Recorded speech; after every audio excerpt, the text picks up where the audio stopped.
শুভ সরস্বতী পুজো সবাইকে। আমরা সবাই রেডি, আমি যাব কলেজ মাঠে। আর এই যে টুম্পা বৌদি, আমার মা, একজন মুখ দেখাচ্ছে না, কুহু তো রেডি। কই দিদা, সোনামণি, সোনামণি। আর আমিও রেডি হয়ে গেছি। তো আমরা দেখা করতে এসেছিলাম সরস্বতী বৌদিদের সাথে, দেখা হয়ে গেছে, এবার আমরা বেরোচ্ছি। টাটা।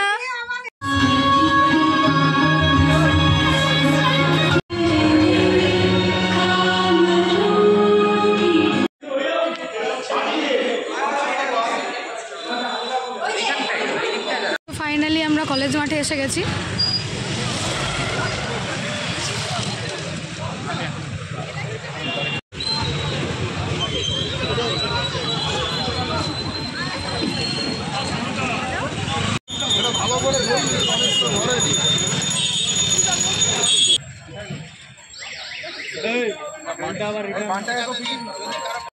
চলছে এখন ফটো সেশন কলেজ মাঠে।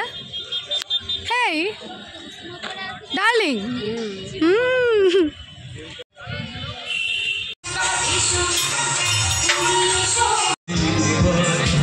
তো এটা হচ্ছে সন্ধ্যাবেলা কলেজ মাঠের অবস্থা। হ্যাঁ, ভীষণই সুন্দর ডেকোরেশন করা।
পুজোর প্রথম দিন কিন্তু বেশ কেটেছিল। তোমাদের কেমন কেটেছিল সানডেটা? আমাকে কিন্তু অবশ্যই কমেন্টে জানিও।